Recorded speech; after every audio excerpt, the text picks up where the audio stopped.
السلام علیکم ورحمۃ اللہ وبرکاتہ۔ الحمد للہ رب العالمین والصلاة والسلام علی نبینا محمد وعلی آلہ واصحابہ اجمعین۔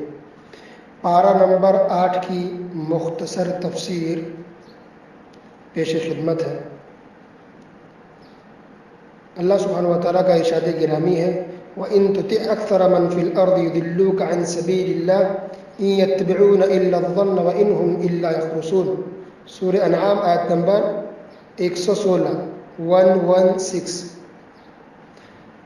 اور دنیا میں زیادہ لوگ ایسے ہیں کہ اگر آپ ان کا کہنا ماننے لگیں تو وہ آپ کو اللہ کی راہ سے بے راہ کر دیں گے۔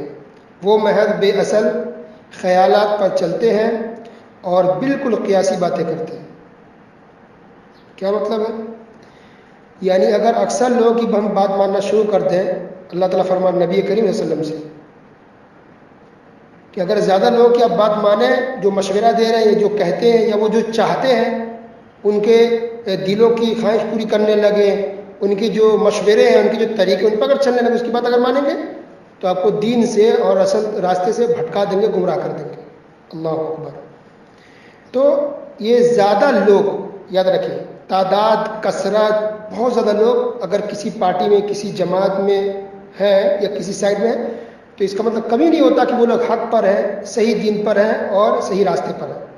تعداد زیادہ یا کم ہونا یہ حق اور باطل کی دلیل نہیں ہے، بلکہ دلیل ہمارے لیے صحیح چیز کیا؟ قرآن اور حدیث ہے۔ جس کے پاس دلیل ہو، قرآن حدیث ہو، وہی حق پر، وہی سچ پر ہے، اگرچہ ان لوگوں کی تعداد کم ہو۔ بلکہ اگر صحیح بات دیکھا جائے تجربے کی روشنی میں تو حق پر، صحیح بات پر عمل کرنے والوں کی تعداد کم ہی رہتی ہے، ہمیشہ سے۔ جب سے آدم علیہ السلام آج تک حق پر عمل کرنے والوں کی تعداد کم رہتی ہے، گمراہ لوگ، غلط کام کرنے والے، شرک و بدعت کرنے والے کی تعداد ہمیشہ زیادہ رہی ہے۔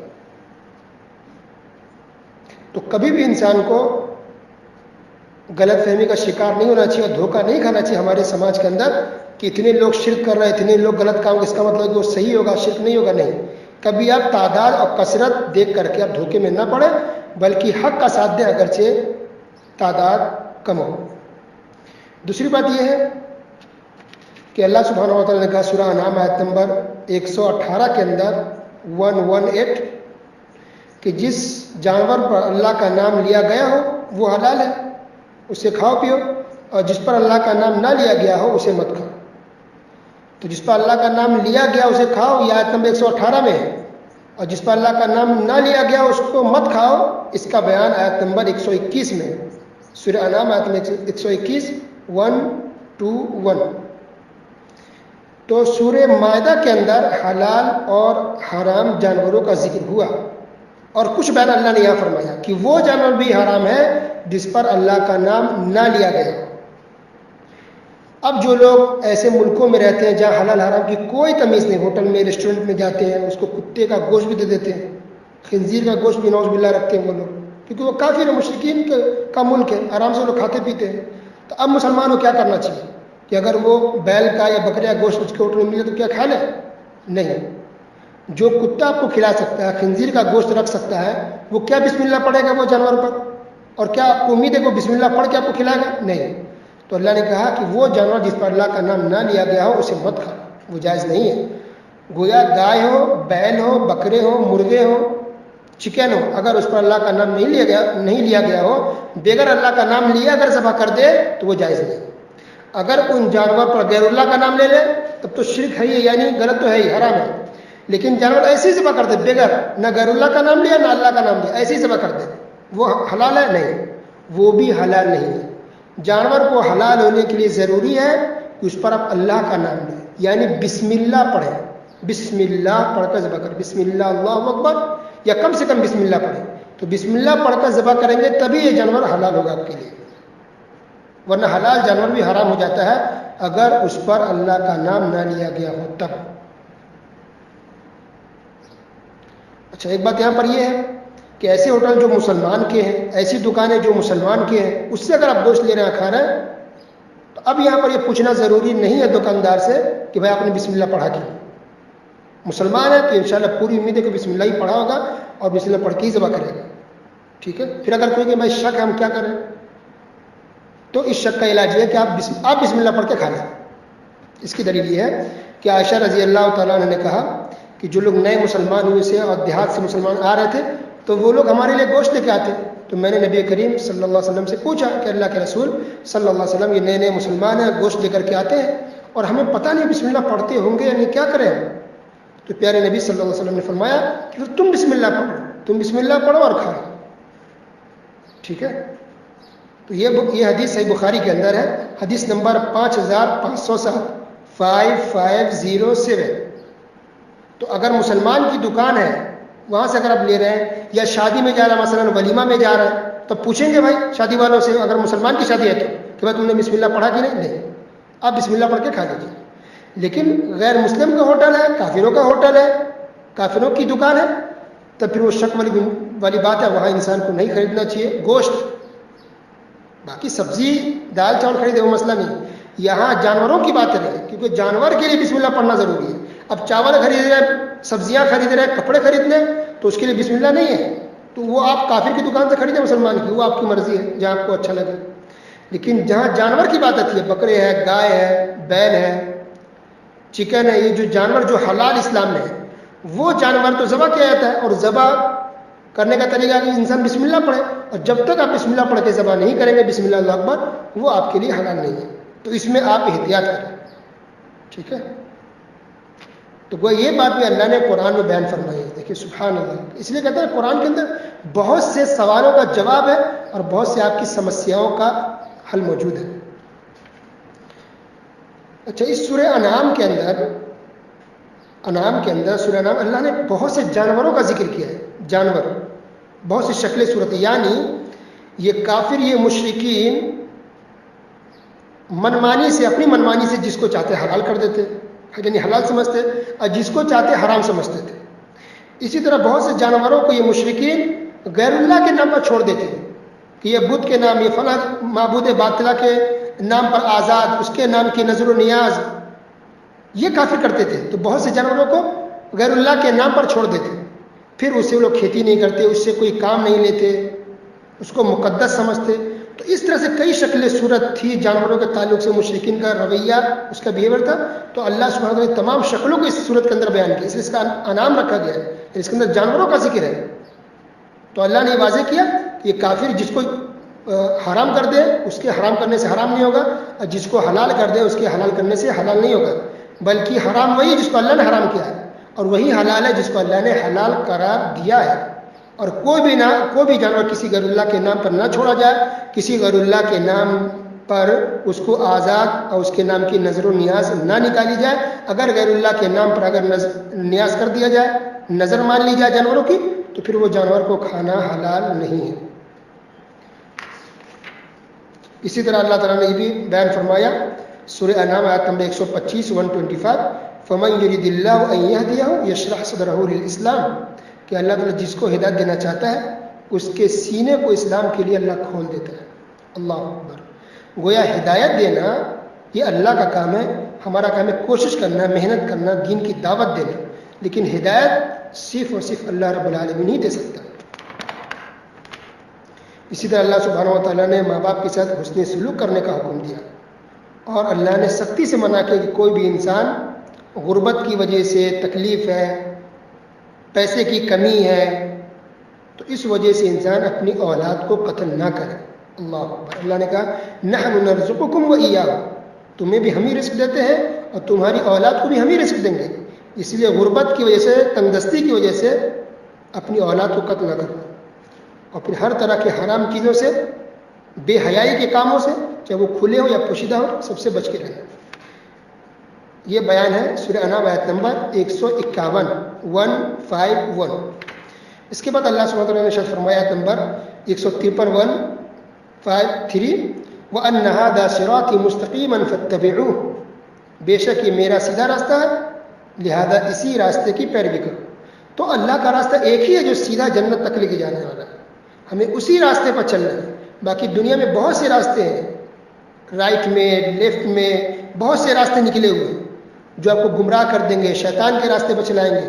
اس میں بہت سی چیزیں اچھی بھی آپ کو ملے گی, سننے میں اچھے لگیں گے بہت سی باتیں, لیکن اس میں غلط بھی ہوگا, شرک بھی ہوگا, کفر بھی ہوگا. لہذا الگ الگ راستوں کی پیروی نہ کریں، یہ آپ کو بھٹکا دیں گے۔ اگر آپ چاہتے ہیں کہ جنت میں جائیں اور اللہ کی رضا آپ کو چاہیے تو ایک ہی راستے پر چاہیے، ایک ہی راستہ جو سیدھا ہے، جو محمد رسول اللہ صلی اللہ علیہ وسلم کا راستہ ہے۔ اس کے بعد اللہ سبحانہ وتعالیٰ نے ایک اور مسئلہ بیان کیا، آیت نمبر 160 من جاء بالحسنۃ فلہ عشر امثالھا، کہ جو آدمی نیکی کرتا ہے، ایک نیکی کرتا ہے تو اللہ تعالیٰ اس کو 10 گنا بڑھا کے دیتا ہے، ہر نیکی کا بدلہ، کوئی بھی نیکی۔ یہ اللہ کا فضل، اللہ کا کرم ہے مسلمانوں پر، مومنوں پر، انسانوں پر، کہ ہم اگر نیکی کرتے کوئی بھی ایک نیکی تو اس کے بدلے 10 گنا، ہر نیکی کا بدلہ اللہ 10 گنا بڑھا کے دیتا ہے۔ اور دوسری حدیثوں میں یہ بھی ہے کہ قرآن کی آیت ہوگی صاف، اور حدیث میں یہ بھی ہے کہ 10 گنا بڑھا کے دیتا ہے۔ بعض حدیث میں یہ بھی ہے کہ اللہ اور بھی بڑھا دیتا ہے اپنی مرضی جتنا چاہے، ہو سکتا ہے کہ 100 گنا تک بڑھا دے، یہ بھی حدیث کے الفاظ ہیں۔ یہ تو کم سے کم ہے کہ اللہ 10 نیکی دے گا ایک نیکی کے بدلے، لیکن اس سے زیادہ اور کئی گنا بڑھا کے اللہ چاہتا ہے تو بڑھا کے دیتا ہے۔ یہ انسان کی نیت کے اوپر ہے کہ انسان کتنا اللہ کے لیے ثواب کی نیت سے کرے، اس کے حساب سے ہمارے اعمال کی نیکیاں بڑھتی چلی جاتی ہیں۔ پھر اللہ نے کہا کہ جو انسان گناہ کرتا ہے، غلط کام کرتا ہے، تو اللہ اس کو گناہ کا بڑھا کر کے سزا نہیں دیتا، بلکہ جتنا انسان گناہ کرتا ہے اسی کے برابر اس کو سزا ملتی ہے۔ وَمَنْ جَاءَ بِالسَّيِّئَةِ فَلَا يُجْزَى إِلَّا مِثْلَهَا، جو گناہ غلط کرے گا اس کو اسی کے برابر گناہ ملتا ہے، اللہ بڑھاتا نہیں۔ تو اللہ کا کتنا فضل ہے، کتنا کرم ہے، کتنی مہربانی ہے ہم مسلمانوں کے اوپر۔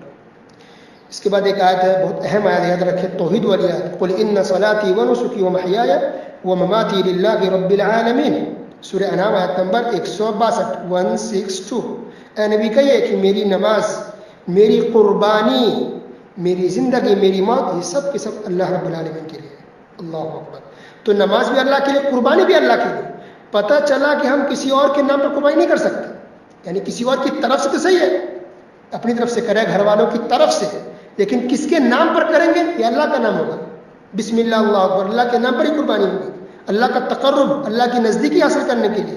قربانی کرنا بھی عبادت ہے، تو قربانی کا بھی وقت آ رہا ہے، قربانی کرے، اپنے گھر والوں کی طرف سے، اپنی طرف سے کرے، لیکن کس کے نام پر ہوگا، کس کا نام لیا جائے گا؟ اللہ رب العالمین کا۔ تو قربانی اللہ کے لیے ہے، کسی غیر اللہ کے نام کی اگر قربانی کریں گے، کسی بزرگوں اولیاء کو خوش کرنے کے لیے اگر قربانی کریں گے تو یہ جائز نہیں ہے۔ پھر اللہ نے کہا کہیے اے نبی کہ میری زندگی اور میری موت بھی اللہ کے لیے ہے۔ اللہ، ہماری زندگی کس کے لیے ہم جی رہے ہیں؟ اللہ کے لیے جی رہے ہیں۔ تو اس وجہ سے اللہ کے جو لوگ کہتے ہیں نا بیوی شوہر سے کہ بس ہم آپ ہی کے لیے جی رہے، آپ ہیں تو ہم ہیں، آپ نہیں رہیں گے تو ہم مر جائیں گے، آپ ہی کے لیے ہماری زندگی ہے۔ شوہر کہ بیوی کو خوش کرنے کے لیے کہ ہم آپ ہی کے لیے جیتے ہیں، آپ ہی کے لیے ہماری زندگی ہے، تو یہ سب طریقہ صحیح نہیں کہنا۔ بیوی شوہر یا کوئی بھی انسان، ہم اللہ کے لیے جیتے ہیں، ہماری زندگی اللہ کے لیے ہے، انسان کے لیے نہیں ہے۔ وما خلقت الجن والانس الا لیعبدون، اللہ نے کہا سورہ ذاریات کے اندر کہ ہم نے انسان اور جناتوں کو اپنی عبادت کے لیے پیدا کیا، تو ہمیں جو دنیا میں پیدا کیا گیا ہے یہ خالص اللہ سبحانہ وتعالیٰ کی عبادت کے لیے، تو ہماری زندگی اللہ کے لیے ہے، ہماری زندگی اللہ کے لیے، ہمارا جینا، ہمارا مرنا، یہ سب اللہ کے لیے ہے۔ اللہ، توحید کی بات ہے۔ تو اس طرح سے سورہ انعام کی مختصر تفسیر ختم ہوتی ہے، اس کے بعد شروع ہوتی ہے سورہ اعراف۔ یہ سورہ اعراف مکی ہے، اس کی شروعات ہوتی ہے الف لام میم صاد سے، یہ حروف مقطعات میں سے ہے، اس کا معنی صرف اللہ ہی جانتا ہے۔ حروف مقطعات بتایا گیا تھا پہلے، جیسے یاسین، قاف، نون، الف لام میم، یہ سب حروف مقطعات ہے، اس کا معنی نہیں پتہ، نہیں بتایا گیا قرآن حدیث کے اندر، اس لیے اللہ عالم، اللہ ہی جانتا ہے۔ جس کا معنی مطلب نہیں معلوم اسے زبردستی اپنی طرف سے بیان نہیں کرنی چاہیے۔ باقی جو قرآن کی آیت ہے اس کا معنی بیان کیا گیا ہے، لیکن جو حروف مقطعات ہے الف لام میم صاد کاف ہا یا عین صاد نون یاسین، اس کا معنی صرف اللہ ہی جانتا ہے۔ اچھا، اس کے اندر ایک اہم آیت ہے سورہ اعراف کے اندر، آیت نمبر 3، اتبعوا ما انزل الیکم من ربکم ولا تتبعوا من دونه اولیاء قلیلا ما تذکرون، کہ تم لوگ اس کی پیروی کرو جو تمہاری طرف، تمہارے رب کی طرف سے نازل کی گئی، اتاری گئی ہے، اس کی پیروی کرو، اور اس کے علاوہ جو سرپرست ہے، جو اولیاء ہیں، ان کی پیروی اور اتباع نہ کرو۔ اللہ اکبر۔ تو ہمیں اتباع اور پیروی اور بات ماننے کا حکم کس چیز پر ہے؟ جو اللہ نے نازل فرمائی ہے، یعنی قرآن اور حدیث، اس کی پیروی کرنے کا اللہ نے حکم دیا ہے، اور خود اللہ نے منع کیا وَلَا تَتَّبِعُوا مِن دُونِهِ أَوْلِيَاءَ، دوسرے اولیاء کی سرپرستوں کی جو اپنے خود لوگ بنا دیتے ہیں، پیروں کی، اس کی پیروی نہیں کی جاتی، اس کی اتباع نہیں کی جاتی۔ قرآن اور حدیث کی اتباع کرنے کا، قرآن اور حدیث کی بات کو ماننے کا حکم اللہ سبحانہ و تعالیٰ نے دیا ہے۔ اچھا، اسی طرح سے اس کے اندر ایک دعا ہے آدم علیہ السلام کی، ربنا ظلمنا انفسنا وان لم تغفر لنا وترحمنا لنكونن من الخاسرین۔ یہ دعا پڑھے، بہت اہم دعا ہے، خاص کر کسی سے گناہ ہو جائے، کوئی غلطی ہو جائے، یہ دعا پڑھے۔ آدم علیہ السلام سے غلطی ہوئی تھی، انہوں نے یہ دعا پڑھی، اللہ سبحانہ و تعالیٰ نے انہیں معاف فرما دیا۔ اس کے بعد اللہ سبحانہ و تعالیٰ نے یہ کہا کہ ہم نے لباس، ڈریس، کپڑے کو نازل فرمایا ہے، اتارا ہے، پیدا کیا ہے، بنایا ہے، تاکہ لوگ کپڑے کے ذریعے اپنی شرمگاہ کو چھپائیں اور زیب و زینت اختیار کریں۔ تو یہ کپڑے کا گویا دو اہم مقصد ہے، ایک تو شرمگاہ چھپانا اور دوسرے کہ انسان کپڑا پہننے سے خوبصورت لگتا ہے۔ اللہ اکبر! تو کپڑا پہننے میں خوبصورتی، انسان کپڑا پہن کے جتنا خوبصورت لگتا ہے، بغیر کپڑے کے انسان خوبصورت نہیں لگے گا۔ یہ فطرت کے اور نیچر کے بھی خلاف ہے۔ لہٰذا جو لوگ، جو عورتیں، جو لڑکیاں، یہ جو مرد جو بھی ہے، اگر لباس صحیح سے نہیں پہنتے ہیں، باہر بے پردگی سے نکلتے ہیں، غلط قسم کے کپڑے پہنتے ہیں، باریک ہوں، چھوٹے ہوں، پتلے ہوں، تو دیکھیے کوئی بھی انسان اس کی تعریف نہیں کرتا ہے، اس کو گالی دیتا ہے، برا بھلا کہتا ہے، غلط نظروں سے دیکھتا ہے، اس کی عزت خطرے میں رہتی ہے۔ اور عام طور پہ جو یہ حادثات ہوتے ہیں ہمارے ملکوں میں، کسی کی عزت جاتی ہے بیچاری کہ اللہ سب عورتوں کو، جو بھی ہو اللہ سب کو محفوظ رکھے، سب کی عزت ہے، سب کو اللہ محفوظ رکھے۔ لیکن اس کا ایک اہم وجہ یہ بھی ہے، اس کی جو عزت لوٹی جاتی ہے، جو ریپ وغیرہ ہوتا ہے، اس کا ایک اہم ریزن یہ بھی کہ بے پردگی، کپڑے صحیح سے نہیں پہنتے، بے پردگی، شیطان ایسی شیطان سب کے پیچھے پڑا ہوا ہے۔ کپڑے جب چھوٹے یا باریک پہنتے تو شیطان اور بھی بہکاتا ہے، اور اسی میں کسی کی نیت خراب ہوتی ہے، شیطان کے چکر میں آ کے انسان غلط کام کر بیٹھتا ہے۔ اس میں غلطی دونوں کی ہے، مرد کی بھی ہے، عورت کی بھی ہے، دونوں کی غلطی اس کے اندر ہے جو غلط کام کرے۔ لیکن لباس انسان اگر صحیح ڈھنگ سے پہنے اور اچھا پہنے تو انسان اس طرح سے کافی حد تک برائیوں سے انسان بچ جائے گا۔ اس کے بعد اللہ سبحانہ وتعالیٰ نے کہا نمبر 33 سورہ اعراف کی تفسیر چل رہی ہے ابھی، قل انما حرم ربی الفواحش ما ظهر منها وما بطن والاثم والبغي بغیر الحق۔ بہت اہم آیت ہے۔ یہاں بھی اللہ نے کہا اے نبی کہہ دیجئے کہ یقینا اللہ تعالیٰ نے تمام قسم کی فواحش اور بے حیائی کے کاموں کو حرام قرار دے دیا ہے۔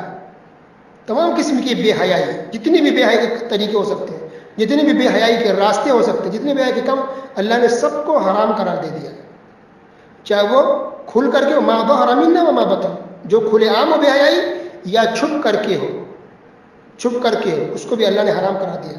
تو جو کھل کر کے جو بے حیائی ہو آپ کو پتہ ہے، لیکن جو چھپ کر کے جو بے حیائی ہوتی ہے، کیا مطلب؟ انسان جو تنہائی میں کرے بے حیائی غلط کام کرے، یا جو بوائے فرینڈ گرل فرینڈ بناتے، جی ایف بی ایف، یہ گرل فرینڈ بنانا یہ جائز نہیں ہے، اسلام میں گناہ ہے۔ بلکہ بہت سے لوگ استغفر اللہ کہ کتنا ایمان کمزور ہو گیا کہ لوگ فخر سے محسوس بیان کرتے ہیں، لڑکی کہتے ہیں ہمارا بوائے فرینڈ ہے، لڑکا کہتا ہے ہماری گرل فرینڈ ہے، مطلب وہ سمجھتا ہے کہ ہم بہت کارنامہ انجام دے رہے ہیں۔ شاید وہ یہ سمجھ رہے ہیں کہ ہاں ہمارے اندر ٹیلنٹ ہے کہ ہماری کوئی گرل فرینڈ بھی ہے، اور لڑکی سمجھتی ہے ہم اتنے خوبصورت ہے کہ ہمارا کوئی بوائے فرینڈ بھی ہے۔ استغفر اللہ، یہ فخر کی بات نہیں ہے، یہ بڑائی کی بات نہیں ہے، یہ اچھائی کی بات نہیں ہے کہ اس کا بیان کرتے پھرے، یا آپ اس طرح کی دوستی کریں غیر محرم مردوں سے، غیر محرم عورتوں سے، لڑکیوں سے دوستی کرنا، یہ اصل میں غیر محرم اور لڑکا لڑکی کی دوستی ہے ہی نہیں اسلام کے اندر کہ دوستی کریں، یہ ہمارے بہت اچھے دوست ہیں، لڑکی اچھی دوست، ایسا نہیں ہوتا ہے۔ اسلام میں کوئی بھی عورت مرد غیر محرم لڑکا لڑکی کے، مرد عورت کے دوست نہیں ہو سکتے، اور دوستی کرنا اسلام میں جائز نہیں ہے۔ اور یہ فخر کی بات نہیں ہے، بلکہ اگر دیکھیں تو جو غلط لوگ ہوتے ہیں اسی کے دوستی ایسی ہوتی ہے۔ بوائے فرینڈ گرل فرینڈ کی جو باتیں ہوتی ہیں وہ غلط لوگ کے ہی ہوتے ہیں، جو ایک دم بیکار ہو، جس کا کوئی جاب نہیں، کوئی پڑھا لکھا نہیں، جو بیکار بھٹکتا ہے، اس کے پاس ہی دیکھیے تو بہت سی لڑکی دوست بنا کے، وہ ایسے ہی مرد، ایسے لڑکے اور ایسے ہی مرد کے پاس زیادہ دوستی ہوتی ہے، مرد عورتوں سے، لڑکیوں سے۔ لیکن جو مرد نیک ہوتے ہیں، اچھے ہوتے ہیں، اخلاق والے ہوتے ہیں، وہ کبھی اس طرح کے چکروں میں نہیں پڑتے۔ اسی طرح سے عورتوں میں، لڑکیوں میں جو نیک اچھے ہوتے ہیں وہ کبھی اس غلط کام میں نہیں پڑتے۔ غلط کام میں وہی پڑتے ہیں جس کا ایمان کمزور ہوتا ہے، جس کے اندر بے حیائی ہوتی ہے، ایمان کی کمزوری ہوتی ہے، وہی ایسے کام کرتے ہیں۔ تو اللہ نے کہا ما ظهر منها ما بطن، جو کھلا ہو یا چھپ کر کے ہو، ہر طرح کے حرام کام کو، غلط کام کو ہر طرح کی بے حیائی کو، ہر طرح کی فحاشی کو، یہ سب بے حیائی کی کام ہے. اللہ نے ہر طرح کی بے حیائی کو اگرچہ چھپ کر کے اکیلے میں ہو، سب کو اللہ نے حرام قرار دیا ہے. اگر کسی کو شادی کرنی ہے تو رشتہ لے کر کے جائے، رشتہ لے کر کے آئے، لیکن اس طرح سے دوستی بنا کے رکھنا واٹس ایپ پر، موبائل کے ذریعے، فیس بک کے ذریعے، یہ حرام کام ہے. جب تک انسان بات کرے گا، چیٹ سے ہو یا کال پہ ہو یا فون پہ ہو، انسان گنہگار ہوگا. گناہوں کا میٹر چالو رہتا ہے جب تک کہ انسان اس میں ملوث ہو اور بات کرتا رہے غیر محرم لڑکیوں سے یا غیر محرم مردوں سے. آپس میں یہ لوگ جب تک بات کرتے رہیں گے، ان لوگوں کو گناہ ملتا رہے گا، اگرچہ ان کا ارادہ شادی کرنے کا. جب شادی ہوگی تب، جب شوہر بیوی بن جائیں گے تب، لیکن جب تک نکاح نہیں ہوتا آپس میں بات کرنا صحیح نہیں ہے. حتیٰ کہ اگر بات چیت ہو بھی جائے کہ ہاں شادی ہوگی پکی، پر نکاح نہیں ہوا ہے، تب بھی بات کرنا جائز نہیں ہے. سوچیے، اگر رشتے کی بات ہو بھی جائے تو جب تک نکاح ہو نہیں جاتا لڑکا لڑکی آپس میں بات نہیں کر سکتے. اگر کرتے تو گنہگار ہوں گے دونوں. یہ بڑا گناہ ہے، چھوٹا گناہ نہیں ہے. جس دن نکاح ہو گیا، اب شوہر بیوی ہوگا، اب جتنا آپ کو بات کرنا کیجیے، لیکن جب تک نکاح نہیں ہوتا اس طرح سے بات کرنا درست نہیں ہے. اس کے بعد اللہ تعالیٰ نے مثال بیان کی. دیکھیے قرآن کے اندر بہت سی مثالیں اللہ نے بیان کی، کافروں کی، مومنوں کی، غلط کاموں کی. تو اللہ نے یہ مثال بیان کس چیز کی؟ اللہ نے کہا کہ جو لوگ ہماری آیتوں کو جھٹلاتے ہیں اور تکبر کرتے ہیں ہماری آیتوں سے، تو ایسے لوگ جنت میں کبھی بھی داخل نہیں ہوں گے جب تک کہ اونٹ سوئی کے سوراخ سے داخل نہیں ہو جاتا. حتی یلج الجمل فی سم الخیاط. تو اب بتائیے، سوئی کے سوراخ جو ہول ہے سوئی کا کتنا باریک ہوتا ہے، کیا اس میں سے یا اس میں اونٹ داخل ہو سکتا ہے؟ اونٹ اس میں جا سکتا ہے، انٹری کر سکتا ہے؟ کبھی نہیں. اونٹ اتنا بڑا جانور تو کبھی نہیں جا سکتا، گویا کہ ناممکن ہے، امپاسبل ہے. تو اسی طرح سے کافر کا، مشرکوں کا جنت میں جانا امپاسبل ہے، ناممکن ہے. اللہ اکبر. مثال دیکھیے کتنا بلیغ مثال ہے، کتنی بڑی مثال ہے کہ جس طرح سے ناممکن ہے کہ اونٹ سوئی کے سوراخ میں چلا جائے، اسی طرح ناممکن ہے کہ ایک مشرک، ایک کافر جنت میں چلا جائے. تو وہ کافر کوئی بھی ہو، کوئی نیتا ہو، کوئی ہیرو ہو، کوئی ہیروئن ہو، آپ اس کو چاہتے ہو، پیار کرتے ہو، پسند لگتے ہو، اس کا اخلاق اچھے ہو، کچھ نہیں. اگر وہ مشرک کافر ہو کر مرا ہے تو کبھی بھی وہ جنت میں نہیں جا سکتا، اگرچہ اس کا نام مسلمان ہے. مسلمان کا نام ہے، اس نے اپنا نام مسلمان کا رکھ لیا. تو نام رکھنے سے کوئی مسلمان نہیں ہوتا. ایمان کا تعلق انسان کے دل سے ہے، دل سے مسلمان ہے، زبان سے مسلمان ہے، اور اعمال سے مسلمان ہے. شرک اور کفر اس نے نہیں کیا. مشرک اور کافر ہو کے اگر نہیں مرا تب، اگر مشرک اور کافر ہو کے اگر کوئی بھی مرتا ہے تو پھر وہ آدمی جنت میں کبھی بھی داخل نہیں ہو سکتا. اس کے بعد اللہ سبحانہ و تعالیٰ نے جہنمیوں کا ذکر کیا کئی طرح سے، اور پھر یہ بھی اللہ نے نقشہ کھینچا کہ جنتی کہیں گے جہنمیوں سے کہ بتا، اللہ نے ہم سے وعدہ کیا تھا تو ہمیں تو مل گیا. اللہ نے کہا جنت ملے گی، تم ایمان لاؤ گے، مسلمان ہوگے، ایمان اسلام پر چلو جنت ملے گا. تو جنت تو ہمیں مل گئی. تو اے جہنمیوں بتاؤ، کیا تمہارے ساتھ جو رب نے وعدہ کیا تو پورا ہوا؟ تو کہیں گے ہاں. یعنی اللہ نے وعدہ کیا نا کہ تم اگر شرک اور کفر کر کے مرو گے تو ہم تمہیں جہنم میں داخل کریں گے. تو کافروں اور مشرکوں کو اللہ جہنم میں داخل کرے گا، اور یہ کافر جہنم سے نکلنا چاہیں گے، کہیں گے اے اللہ کوئی ہے، کوئی سفارشی ہمارے لیے سفارش کر دے، ہمارے گناہوں کی بخشش اور معافی کرا دے، یا پھر ہمیں جہنم سے نکال دیا جائے، ہم دنیا میں جا کے اچھا عمل کریں گے. اگر نہیں، نہ کوئی تمہارے لیے سفارش ہی کا ہے، نہ تمہارے کوئی سفارش کرے گا، نہ تم جہنم سے نکل سکتے. اللہ، کتنا خطرناک یہ منظر ہوگا کہ جہنمی، یہ کافر مشرک کبھی بھی جہنم سے نہیں نکل سکتے. اس کے بعد اللہ تعالیٰ نے کچھ دوسری قوم کا بھی ذکر کیا، قوم عاد کا، قوم ثمود کا. دیکھیے اب تک عام طور پہ کس کا بیان چل رہا تھا؟ موسیٰ علیہ السلام کی قوم کا اور عیسیٰ علیہ السلام کی قوم کا. اب یہاں اللہ نے دوسری قوم کا بھی ذکر کیا ہے، قوم عاد، قوم ثمود کا. لیکن اس کی تفصیل انشاءاللہ اگلی صورتوں میں، باقی کی صورتوں میں آ رہی ہے، انشاءاللہ وہاں اس کی تفصیل بیان کی جائے گی. لیکن آخری بات میں یہ کہوں گا کہ اس کے اندر ایک آیت ہے قوم ثمود کے بارے میں کہ قوم ثمود کی طرف ہود علیہ السلام بھیجے گئے تھے. تو ہود علیہ السلام نے کہا اپنی قوم سے کہ تم مجھ سے ایسے ناموں کے بارے میں جھگڑتے ہو جن کو تم نے اور تمہارے باپ داداؤں نے ٹھہرا لیا. سورہ اعراف آیت نمبر 71، 71، سورہ اعراف آیت نمبر 71. دیکھیے آپ لوگ، بہت اہم آیت ہے. تو ہود علیہ السلام اپنی قوم کو کہا کہ تم ایسے ناموں کو تم نے بنا لیا، رکھ لیا ہے اپنے، جس کی کوئی دلیل نہیں ہے. کیا مطلب؟ یعنی اس قوم نے بھی بہت سے غیر اللہ بزرگ ہوں ولی ہوں یا بت ہو اس کے نام رکھ لیے تھے. مثلا صدا نام تھا, حبا نام تھا ان کا, اور ان کی وہ لوگ پوجا کرتے تھے.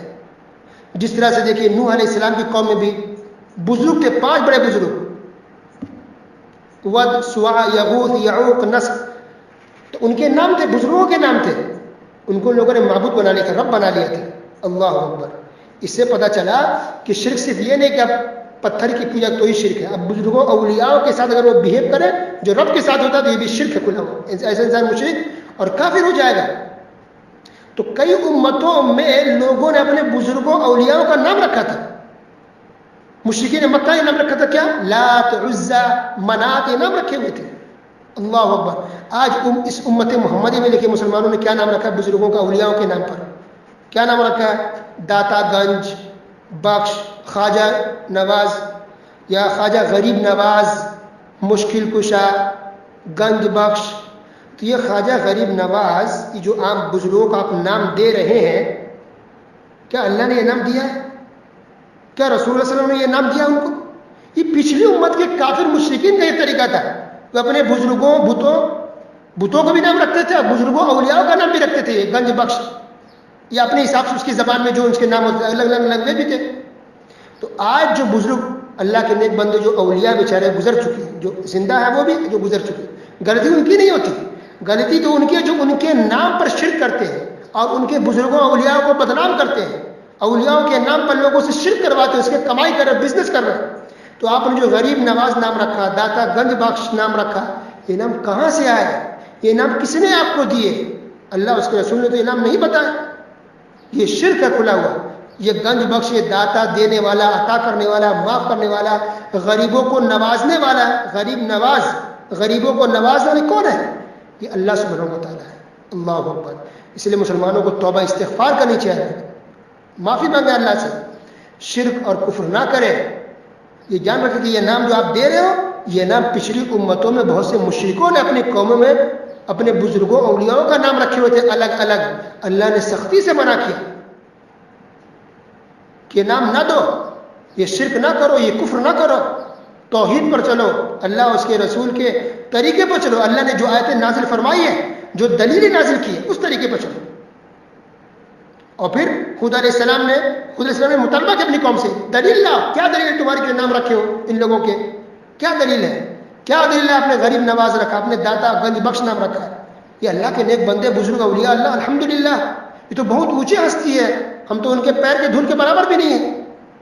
لیکن آپ نے جو نام دیا, جو عقیدے رکھتے ہیں, جو لوگوں سے شرک کروا رہے ہیں ان کے نام پر, یہ بزرگان دین تو بری ہے. یہ بزرگان دین کا, یہ اللہ کے نیک بندوں کا گناہ نہیں ہے, یہ تو آپ کا گناہ جو آپ ان کو نام دیے ہیں اور لوگوں کو گمراہ کر رہے ہیں ان کا نام دے گا ان کی محبت کے نام پر. تو اللہ سبحانہ وتعالی تمام مسلمانوں کو توبہ استغفار کرنے کی توفیق دے. ہم صحیح راستے پر چلیں, دین پر چلیں, توحید پر چلیں. آپ قرآن کو سمجھتے, اسی تفسیر سنتے چلے جائیے. دیکھیے کیسی کیسی باتیں کھل کر کے آئے گی, اور عقیدے کو کس طرح سے اللہ نے واضح کر کے سمجھایا ہے. توحید کو بھی اللہ نے واضح کیا, اور کیا شرک ہے اس کو بھی اللہ نے قرآن کے اندر واضح کیا ہے.